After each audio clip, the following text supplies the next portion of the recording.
and begin. All right, so we're talking about the Nesira, on page Pei Aleph here. We're going to turn the page in a second to Pei Base, but just as a review, the Nesira means that we spoke about the idea that there's a mixture of good and evil in everything. Not only the Rasha Vatovlo, where his godly soul is under the chains of his animal soul in such a way that that's sort of his modus operandi, but even in a tzaddik, Eino Gomer, that's not complete, deeper in him, in his soul, he also has shades of mixture of evil, which causes him to not completely abhor and hate evil in its fullest. Remember we said yesterday? You follow this? So therefore, in all these cases, there has to be a separation. In other words, the light and the dark are mixed together in such a way that you can't perceive the true nature of the light, as we've been talking about. So there has to be the separation. And we said, in man, when it comes to the separation, this is the idea that man was created Achav Kedem Tzartani. He created man back and front. In other words, he created man in such a way that he was du partsufim, two faces on one body. And therefore, this had to be separated. And we said we have to understand. Because, in a sense, isn't it true that HaKadosh Baruch Hu created the world with the Torah? And also, man himself is called a little world. Right? Olam Katan. Man is called an Olam Katan. That we find that everything that's in the world is also found in man in some hinted way or other. And man is a combination of the higher worlds and the lower worlds, and therefore he's called Olam Katan. And this, however, is only true once the man has been embodied, once the soul has been put into a goof. That's when you call the man a little world. Because the soul itself is completely removed and negated from anything having to do with the world. It is essentially, its essential essence, it's higher than the world entirely. So this is what we say, Hashem created the world with the Torah, and therefore he also created man with the Torah. This is only referring to the man who is in his goof. The soul which is above the goof is not created from the Torah. And on the contrary, even the soul above the goof is actually higher than the Torah itself. Not only is it not created from the Torah, but it itself has the Torah inside of it. As we said, Torah Sam B'Yisrael. Hashem placed the Torah inside of us. So in our source, the Torah is an aspect of the soul. But once we get created and come out of our source and get put into a body, then our access to our soul is through the Torah. The Torah is mashpia upon us. And as it says, Hashem created the world through the Torah, even the world of man, once he's in his body. Okay, so that's where we left off. And we'll take it from page Pei Base. The line starts Kadmu, it's right in the middle of the page. After the period, there's two words and then a little period. You see that there? Anyone who's looking? Amnam? Yes, Amnam. However, this is the source of the soul. What is?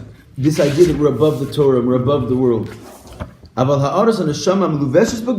that little shine of the soul, which is embodied into the goof, this is lamata min Torah. This is already below the Torah. And we said, actually, we did say this yesterday. It says tlas ksharim miskashrin da b'da. It says in the Zohar, 3 knots are connected one to the other. Yisrael miskashrin b'eraisa b'eraisa b'kucha brichu. That the Jewish people are connected with the Torah. We're not that tied into the Torah. The Torah isn't tied in with Hashem, which means that through the Torah we have a connection of our godly soul to Hashem, which means we're below the Torah at that level. Can we say that before we go into a vessel when we're higher than the Torah? Can we say that the Torah comes from us? Yeah, he said Torah Sam B'Yisrael. In other words, the Torah is actually an aspect of the Jewish soul in that sense, because the Jewish soul at that level is really one with God. So just like the Torah is an aspect of God. Now this little shine that descends down and does get dressed up in a body, it winds up becoming contracted to be in a dimension of worlds. It then becomes called a little world, right? Because once it goes through this contraction of having to confine itself into a kli, right? Then the godly soul sort of changes its role. It's now no longer this infinite being. It's now sort of It's limited, but it's now, so to speak, directed by a bunch of rules, right? It has finite principles that govern it. So those principles are governed by the rules of the Torah, right? It's now become under the jurisdiction of the Torah because it's become a finite light. And it's called Olam Hakata, the little world. Then you can say it has a little bit of the higher worlds in it and a little bit of the lower worlds in it because it's already become constrained light, which is finite. And even in this little shine, which is in the body, you can say,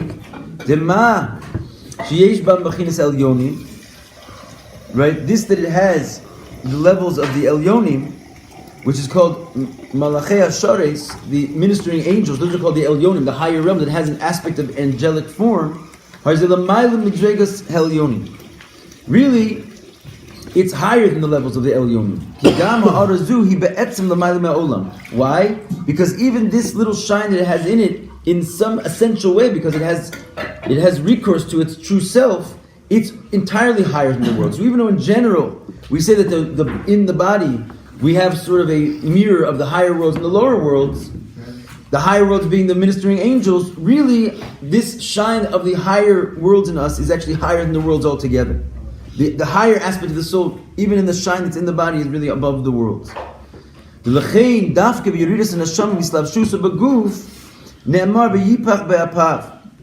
why only when the soul comes down to the body, it says that he blew with into the man's nostrils, and he who blows with his whole koach. So this is like the mashal of the Tanya, which is very well known, that the idea is Hashem creates the world with speech, right?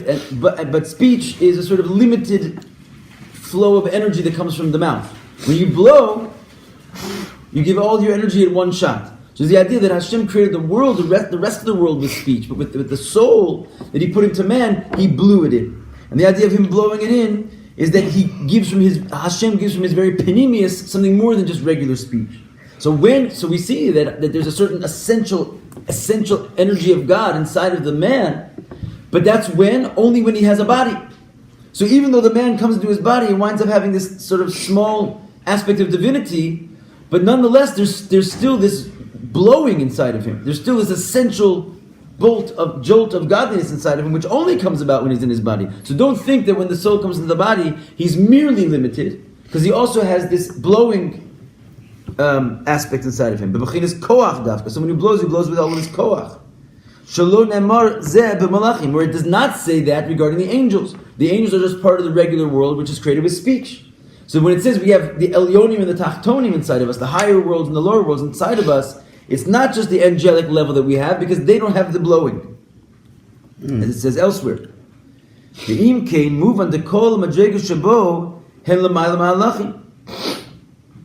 Therefore it comes out that all the levels of the soul are really higher than the angels.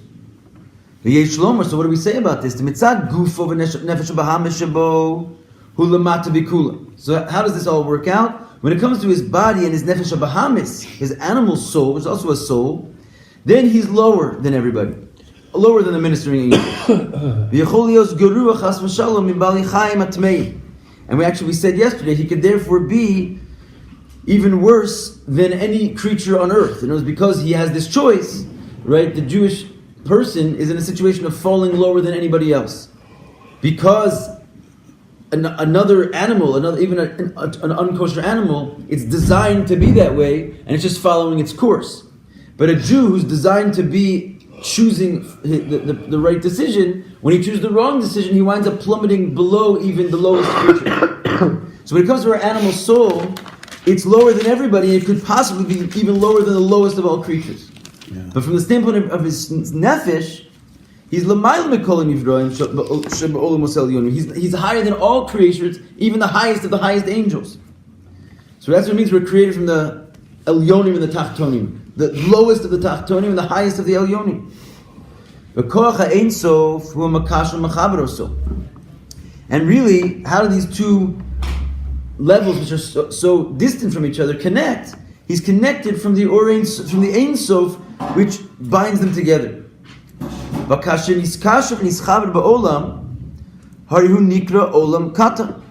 And when Hashem binds these two things together in the world, he's called the Olam Katan, the little world.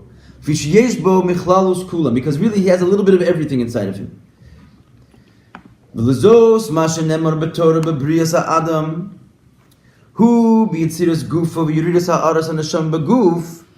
therefore, this that it says in the Torah regarding the creation of man, right? This is referring to the formation of his body and the descent of the shine of the soul into the body.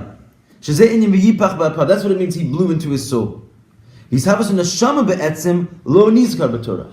the creation of the soul, or the bringing into existence of the soul, is not mentioned anywhere in the Torah. The idea of the creation of man in the Torah is only talking about an aspect of man which is below the Torah. That's why the Torah can sort of get its hands on it and describe it. Because you're talking about an aspect of man which is called a world, where he's fusing together the lowest parts and the highest parts. But the essential Jewish neshama is not mentioned in the Torah. Why? Because, as we said before, it's above the Torah. The Torah can't really describe that,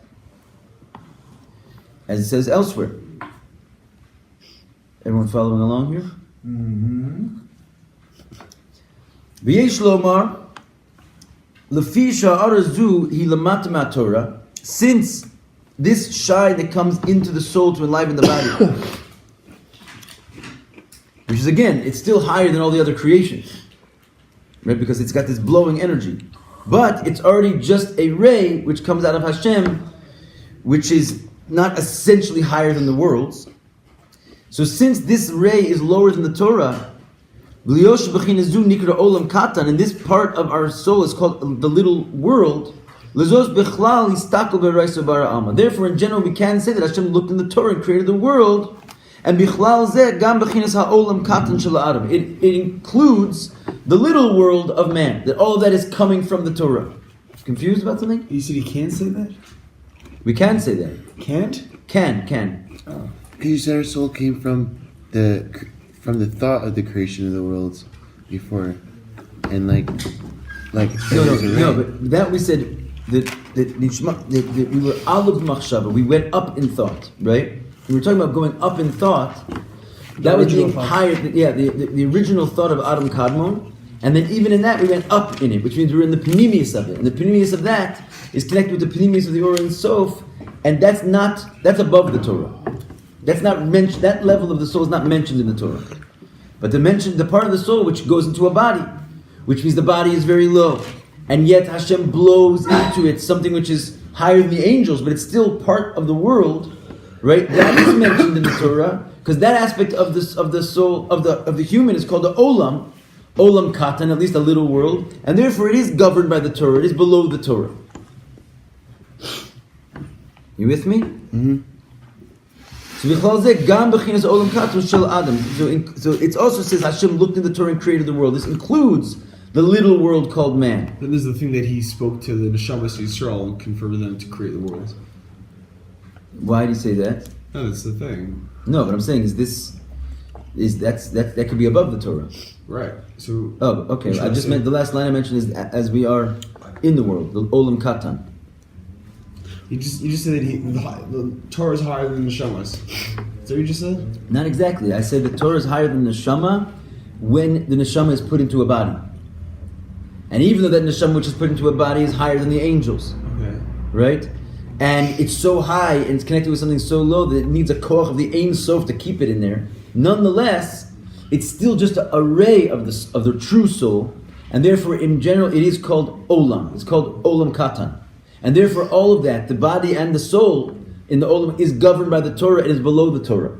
And therefore the true source that's out of the body or whatever. The true source was out of the body is what we said before, Alam Machshava. We went up in thought. We're like in that. We're beyond the thought of the world even. That's even higher than Torah. And that's therefore higher than the Torah, and it doesn't apply to it that Istakal B'Raisu Bara Alma. He looked into the Torah and created the world. It doesn't mean that it's necessarily higher than Torah. It might be higher than the part of Torah that created the world. But no, but he said very clearly that he brought a couple different midrashim that explained that several things preceded the world, and Torah and the Jewish people were amongst them, and Torah and the Jews preceded the Torah. It's like it's explained there openly, right? But the point that we're trying to get to out of all this is that when it says Hashem looked into the world, the Torah, and created the world, there, and the world there means man. That means that's a man, which is obviously below. That's a part of the man, which is obviously below the Torah, and therefore it's written in the Torah, right? This account of man's creation is written in the Torah because the Torah has like shlita on that aspect of man. It's above it, so we can describe it. Whereas the true source of the soul, it's not written in the Torah because it's beyond the Torah's ability to describe. It precedes the Torah. Cool. And so it says, the mitzad etzem nishmas, when it comes from the standpoint of the essence of the soul, it's brought in the Zohar, the kashem shekuchabrichu istakel, b'raisa ubara alma, kach b'nei nash mistakel ba b'raisa mikayimam.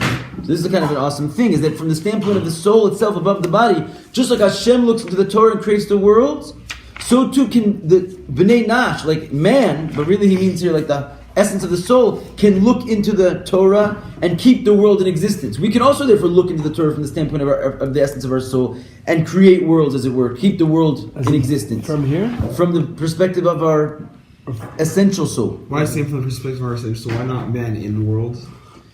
Because man in the world is a, he says, mitzad etzem nishma, so from the standpoint of the essence of his soul, right? He can do this. Because I guess because man himself, how can you look into the Torah and do anything? The Torah is your source of you, right? So you're not necessarily in a position. It's talking about man in the world, but why do you have this ability? Because your source taught you. In other words, I think what it says elsewhere that I've seen is that depending on the state that you're in, how refined and how sort of Kabbalistically tapped in you are at any particular moment, you reach different levels of your soul, right? Even when you're in this body, part of like the whole mimer has been describing how as long as you get Havaya down into one little tiny corner of the world, like a student who after 40 years can understand the fullness of his teacher, so too, as long as we have a little piece of the light, we can expand ourselves to contain the whole light. Okay. Therefore, your soul can sort of rise up, and even when you're in your body, you can be in a state when you're above the Torah. So if you're in such a state, it's like by David HaMelech, he like reached such a state that he was being mechaber Hashem with his Torah, right? In other words, whereas most of us, we are mechaber to Hashem through his Torah, because we're in like a separate state, and the Torah allows us to connect to Hashem.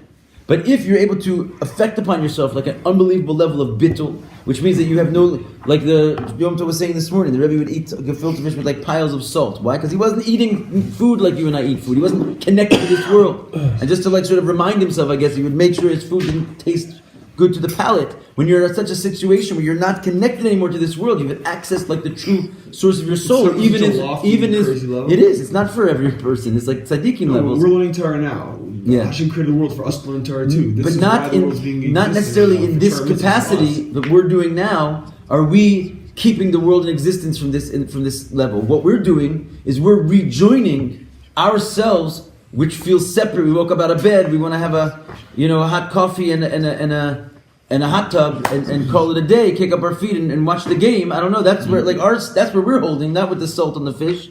So in order to reconnect our brokenness to godliness, we need the Torah because we're below the Torah, and we need the Torah to connect to Hashem, and that's totally awesome. And that's what Torah does. It connects the world to God. But at the level where it creates the world, how can you create the world if you yourself are part of a broken world? Because you have an etzem. Fine. But you have to access your etzem. Agreed. You have to access, or you could say theoretically in some sort of. You have an etzem. You're learning. Your etzem is automatically being affected, or you're automatically doing it because. Okay, there's room to say that as well. I don't need to disagree with you there. But there's some people who are doing that. They always say that the whole purpose of creation is for us to be doing Torah mitzvahs in the world. Nothing to do with any fancy or only the Rebbe is doing it or only the Tzaddik's doing it. Everyone's doing it. Everyone who does Torah mitzvahs certainly is why Hashem created the world. Yeah, but there's the different avoda of a Beini and a Tzaddik. Of course. And so there is certain things that only the Tzaddik does, certainly. But, okay, right? And there's certain things that a Tzaddik can't do, in fact, and only a Beini can do, or only a Baal Tshuva can do. That's true. It's Lamata Lamai Lamai Lamata, which is exactly what we're talking about, right? Certain things we have to connect the world to God, and certain people, their job is to connect God to the world. Huh. Right? Just like you have Avram and Yitzchak, there's different kavim of avoda in general. Yeah, that's true. But I'm not disagreeing 100% at all with what you're saying, because I just want to know why you're saying that over here it's Dafka Tzaddik, or like why isn't it any person? I'm saying because when you are actually as I said yesterday, sometimes the Torah is called the Chassan and we're called the Kala. Sometimes we're called the Chassan and the Torah is called the Kala. It's a marriage, but it's not clear who's who. Because there's a situation where sometimes the Chassan, which is the Mashpia, that is the Torah, and it's Mashpia onto us. And there's sometimes when is this time? When you're at like extremely elevated sense of self. And it was the Jewish soul, like we talk about Yom Kippur. There's the Aliyas of Malchus, or Shabbos. There's certain times when we have when we rise up naturally or through avoda into a deeper state of understanding and meditation. In other words, why should you just assume that the place where the Rebbe is seeing the world from is equal to yours, right? Absolutely not. Absolutely not. So obviously, he's able to access and accomplish different things based on the fact that he's standing in a different place. He may be standing right next to you in the physical world, but the reality is in the spiritual world, he's standing in an entirely different place. You could be standing in such a place that you could be standing at the root of your very soul. You're not now you're there all the time, but you're not necessarily really there because your consciousness is not there, and therefore you're not able to use the force of that consciousness. If you are able to use the force of that consciousness, your utilization of the Torah is totally different because you're not using the Torah to get somewhere. You're utilizing the Torah to give something. You're basically creating worlds, right? It's like the Torah can be a way of enclothing infinite light into something finite and distributing light to a finite being, or the Torah can be a conduit for a finite being to find his way back to the infinite light, depending on which side of the Torah you're standing on. So in a certain sense, I'm going to go back and agree with you, against your will, that even if you're a regular human being who's not essentially connected to the essence of your soul, since you have an essence of your soul, and it is fully intact, despite whether you're aware of it or not, there is such a concept that you are. When it says, for example, here "B'nei Nash Mistako Baba Raisa," you're right. Oftentimes, this is used not necessarily referring to the great tzaddikim, but just anyone who looks in the Torah keeps the world in existence. Because in a certain sense, your essence is learning, as we're actually going to see that when you learn down here, your soul root is like mirroring you and learning up there. So despite the fact that you're not aware of it, it could still be that you're able to trigger it in some form. What do you say about mitzvahs? I'm saying, this thing that you're saying, would you say the same thing about mitzvahs, or is everyone on equal footing with mitzvahs? Obviously on equal, because one person can be a lot more spite and a lot more bittul about mitzvahs, but mitzvahs is...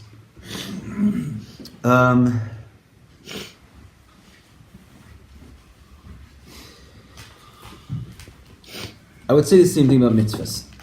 In other words, even though they're only in the realm of might, we spoke about this at another class. We talked about in Parshas Korach. I don't want to get to the whole thing again, but Korach's claim was, since you've told us in the previous parsha about the sin of the spies, remember this whole conversation we had? That what was the sin of the spies? They were saying, we want to stay spiritual. We don't want to go into the land. And then Moshe told them, no, on the contrary, the ultimate will of Hashem is found in the land, in the mitzvahs, in physical deeds. It's higher than anything you could achieve in Torah. Right. So then comes Korach. He says, if that's the case, then Moshe, you're just like us. Why we don't need you? Your whole need is because you're Sar HaTorah. We all get that. But if you're not telling us that it's not about Torah, it's about mitzvahs, we don't need you. So comes the Torah and says in Parshas Korach, no, even in mitzvahs, there's totally different levels if you're Moshe Rabbeinu, if you're not. Because the mitzvahs your goof is so refined that you're basically doing them at a different level. Okay. So, going back inside, we explained elsewhere on this statement of the Zohar. Okay, so this that you can create the world or keep the world in existence by looking into the Torah. How do you do that? Because of the source of your soul. Either you're sort of, as we just argued, you're like holding in a conscious level, like a great tzaddik at the source of your soul, or even if you're not holding at that consciousness level, still, when you're learning Torah, the source of your soul is also learning Torah, and at that level you are Mekayim Alma, you are keeping the world in existence. Therefore, by occupying yourself in Torah, from your root level, the most internal aspect of yourself, the idea of the godliness of yourself, which is looking into the Torah, you create that Hashem is also looking into the Torah and creating the world. So when you're learning Torah, since the essence of your soul is also learning Torah, you trigger that Hashem is learning Torah and therefore looks into the Torah and creates the world.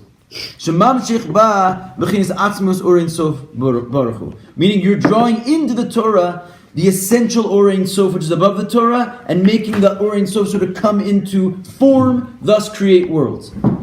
Make sense? Yeah. But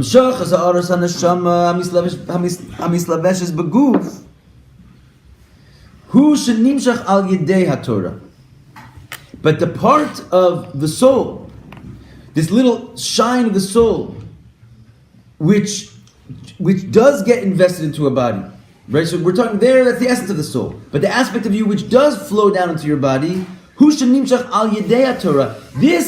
is not because your essence of your soul is looking into the Torah, but on the contrary, this is because through the Torah, your soul, just like everything else in the world, is coming through and coming into form. You follow me? So the fact that there's a part of your soul which is able to come into your body is because God above is looking into the Torah and creating worlds. So amongst the things that He creates is you.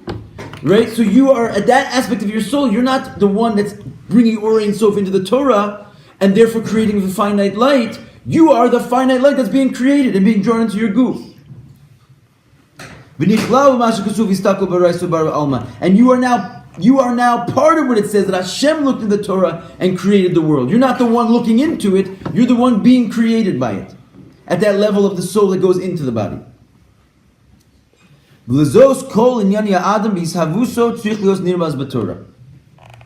And therefore, every single thing of man, when it comes to his being brought into creation, it has to be hinted to in the Torah.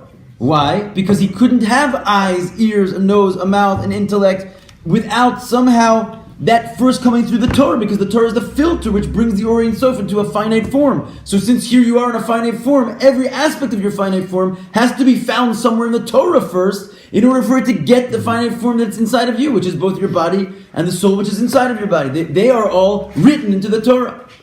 And that's what it says, V'yipach ba'apav, he blew into his nose. And there's all aspects of you, body and soul, which is called Olam Katan, is somehow going to be written into the Torah, because otherwise it wouldn't exist. Not so when it comes to your essence of your soul. Not only is it not written in the Torah, it's writing the Torah. And basically bringing finite form out of itself. Torah Sam B'Yisrael. Yisrael. He placed the Torah inside of Yisrael at that level. And we are producing the finite form. So we're like on both sides of this ladder. It's kind of an interesting relationship to have with ourselves. Did it separate like the Torah from God's wisdom, or like to make it into a physical Torah, or?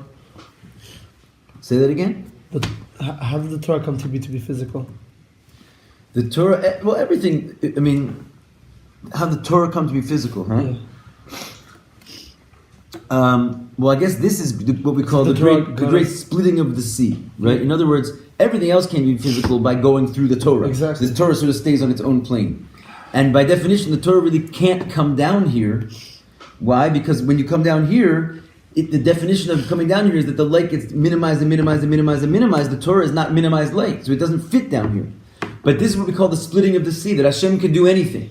So he put dry land and sea at the same time. Dry land represents the finite lower worlds. Sea represents the higher worlds. There's supposed to be a differentiation between it. The sea is up here and the dry land is down here. But because Hashem split the sea, and again, how, why? I mean, this is like the miracle of God. He can do anything. So therefore, he was able to put like higher spiritual dimensions in a medium, in a dimension where they don't belong. Anything? What's that? Did it have to go through anything? It had to go through Avram, Yitzchak, Yaakov. It had to go through the 7 stages of sort of preparing for the Matan Torah, right?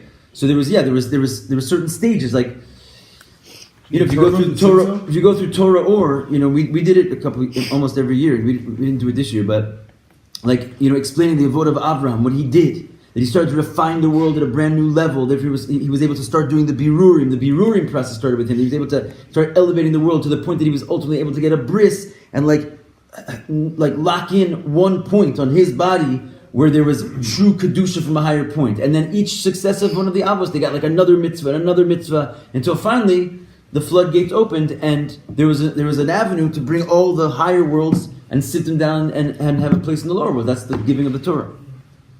You clear on that? Yeah. In other words, let me put it in a metaphor, which makes it a little bit easier, just to show like the miracle of it. The idea is that a normal person, when they want to speak, right, what they're really trying to do is express their emotion. Or like, here, I have an idea. I'm trying to give you my idea, right? In my mind, let's say theoretically, this idea is clear, right? But by the time I have to explain it, I have to filter it down from like the pure idea into like an emotion, into a thought, ultimately into a speech, right? So by the time it comes out of my mouth, the idea is like exceedingly contracted inside of a few verbal, physical words that you're supposed to like understand this vibration, put it into your mind, and like build back the idea that I have in my mind. It's a very far process, because how do you know like that you're interpreting with these like coarse words what is actually going on in the spiritual mind of a human being? So there's this huge contraction to get what I'm actually trying to say to you into you. It goes through many levels of thought, speech, etc. You follow me? Yeah. So what would it be like if I could just emote to you? In other words, or intellect to you. Is that what happened? It just That's what Matan Torah is. It's like it breaks the system. Instead of having to go through all these contractions, which winds up diluting the message and producing something at the end which is not necessarily a clear picture of what's going on inside, it just gives the idea right down below, which breaks the Seder Ishtalshus, it breaks the rules, it puts water onto dry land. So Hashem just showed us his innermost thought without having to go through the contraction. It's like he put his essential emotions straight into his mouth without having to be contracted. Are like that? Are That's the Torah. cows and pits?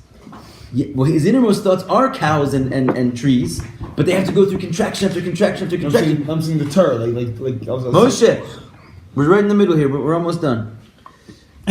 Yeah, saying like all the cows and pits, all these things, like these physical cases that are in the Torah. You're saying? Yeah. Okay, that's yeah. what I'm saying. I was saying like Gemara, whatever. Right. But that is God's inside intellect. That's how it is by Hashem. Also. Yes. It's like because there it's not just a cow and a pit. It's a cow and a pit as it is part of a din Torah. That's the difference between a cow and a pit in the world and a cow and a pit inside of Torah.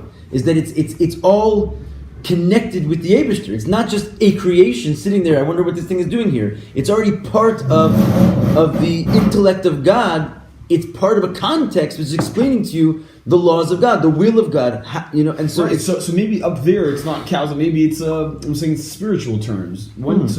No, that's another story. The fact that it comes down here in physical terms, right. That's a different conversation, which is called the conversation of Darech Mavar versus Darech Hislavshus. Let me explain this for a second. Yeah. This is the answer to this question. There's two ways of getting Shefa to come down from high to low. One is called way of enclosure, which means that the muscle for that is I tell you something, I tell you this class, and then you go out and you tell another guy the class, and he goes out and tells another guy the class, and each time it goes into the next person, you change the letters and internalize it, and then you teach it in your own letters. Schneer, still going.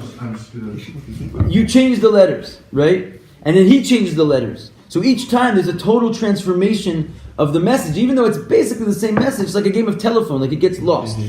Does it get lost, or the idea is always going to be there? The idea is there, but actually understood the idea, then he can give it over the idea. Maybe I'm not going to say the words you said. But he does it in different osios. Now, if he gives it in the exact same osios, that's different. Fine, but if he gives it in different osios, what that means is that he's internalized it into a different world, which is his world. And let's say his world being that he's a student is a lower world. Right? We're talking about teacher to student, teacher to student. So it's a lower world by definition. So the way he understands life bichlal is on a more juvenile level. So even if he understands the idea 100%, which he does, he already understands it in his world, which means and he changes the letters, right. Which means he's completely dressed it up. That's why it's called Darech Hislavshus, into a different world. And so it goes. And so by the time it comes out at the end, it is the message, but but it looks like what did you say? It looks like pits and cows. In other words, it's just pits and cows. Like that's what you see because it's so diluted. Whereas there's something called Derech Mavar. Derech Mavar means you pass it through without getting enclosed. And the muscle for that is the idea of writing down an idea. And when I write down an idea, I take the same exact letters over my thought and I make the letters physical. I haven't changed the letters at all. It's not even changed the person. It's me still, but it's like a lower koach in my own goof. So I've taken those letters and I've materialized them to becoming something like other than what they were inside, but really they're exactly the same. It's just they've gone down all the worlds. They're in a different medium, but they're exactly the same. They haven't lost the message. So that's why all of a sudden we get the Torah speaking to us in words which look like they're about this world. Because it has come down. But the beauty of it, it has come down in such a way that it has not at all altered its message. So yes, it does speak to us in a language of man. It speaks to us in a language of man. There is a descent. But it's a tighter descent, which does not alter the message. It's exactly the same thing, not only the same quality. That's why we call it mayim. Hayorer b'makom gevor l'makom namuch. It's the same water. It just comes from a high place to a low place. So it was talking about cows and pits up there also? Well, kind of. You but said two opposite things here. One thing you said is that it comes down, that's why I was talking about this, because it changed broken telephone. So the ices up there may have been a little bit different. But down No. But what I was saying is that's the actual world. The actual world of cows and pits is broken telephone. The Torah of cows and pits is Darech Mava. It's talking about the exact same thing up there. Okay, it's come down into same typhon or same thing? Look, what's the difference between your osios of machshav and your osios of ksav, right? A major difference. Let's not minimize that. It's a major difference. It's like a physical thing I can throw into the wind. And this is like your brain, spiritual energy. It's not even your brain. It's like the light inside your brain. Show me the aleph of your mind. it's not there. It's something spiritual. So clearly it's hugely different. Yeah. But the aleph of your mind does spell cow and pit. It's just that it's not this same cow and pit. It's just osios and it's like mystical and magical. It doesn't look like a physical cow. It doesn't have any of the properties of, because a physical cow is not even a physical cow. We're seeing, it's not. It's like some divine entity. It's just that for Hashem to show us that divine entity, it has to go moo in a physical world and smell. But up there, the same thing. It's like this wonder. It's like the shore on the chariot. You know what I'm saying? It's not a cow. So that's the idea. I was going to add something to that. About the cows in the pit? Yeah, is that it teaches us how to deal with each other, really, because it's like it's a cow in a pit, but the whole purpose is to teach us, that this situation where one guy really wants to dig a hole and one guy loves his cow and the cow falls in the pit and dies or something. It's like we have to know how to communicate with each other. So the cow in the pit's almost like an extra thing to try to teach us a lesson. It's an automobile and a hazard that somebody puts in. Right. Okay, so I just want to leave us with this, because unfortunately we read out of class. But he's trying to say that since we are, let's wrap it up in a certain sense where we can get clarity for tomorrow's class. We've been discussing all this time that we're trying to make the nasir, we're trying to separate the good from the bad, which is again this mashal that the teacher, when he comes down into a mashal, he's indistinguishable from the student at that level, because he's like hiding all of his greatness. And when he shows a little extra light, he reveals that he knows all the secrets of the mashal. He makes a clear delineation between him and the student, and that's called the separation, or the nasira, which ultimately will allow for the sweetening, right? So we said that this is this happening in the creation, that there's this need for the creation to realize its place, that there's a God above it, and in order for that to happen, there had to be a matan Torah, an extra jolt of energy, so that the world could realize that God is much bigger than it. Because until Matan Torah, it looked like God was just as big as the world. Because that's all we ever saw about God, was Him creating the world. Now He creates Matan Torah. He shows us the nimshal, the analog, and we realize there's this vast difference, which means we can begin to actually utilize our lowliness for the proper reason of which it was intended in the first place, which is to be a higher level of God. So that's called the sweetening. But in the meantime, he wound up saying this all is happening also in your heart. You have to place it upon your heart, which means that inside of man there needs to be a separation and sweetening, which means that we are also a world. And that's why I went into this whole thing that are we a world or are we not a world? So when it comes to our source of our soul, we're not a world. When it comes to our soul that's in our body, we are a world. Since we're a world, we need separating as well. And since we need separating and we're a world, it must be that the secret of our separation is in the Torah, and that's why we went through this whole thing, because everything in man must be in the Torah. Because since we're in the world, and the world is created by the Torah, every aspect of ourselves must be in the Torah as well. And therefore, this notion of how to separate must also be in the Torah. And that's what he comes to say now. Where in the Torah is it hinted to this notion of our separation? And we'll start the class with this tomorrow, but he says this needs to be looked into, because isn't it kind of obvious? Because man is separated from the woman in the Torah. But he rejects that. He says that's not actually the place in the Torah where our separation of our good from our evil is going to be written. It's somewhere else, and we'll see about that. I had something hilarious at the end. So Adam and Eve were in the Garden of Eden, and they were attached back to back. And Adam said to Eve, he said, listen, God's going to separate us. Don't screw this up. We have a good thing. Don't eat from the tree of knowledge. And she turned and she said, don't worry, Adam, I've got your back. That is hysterical. Wait, I don't get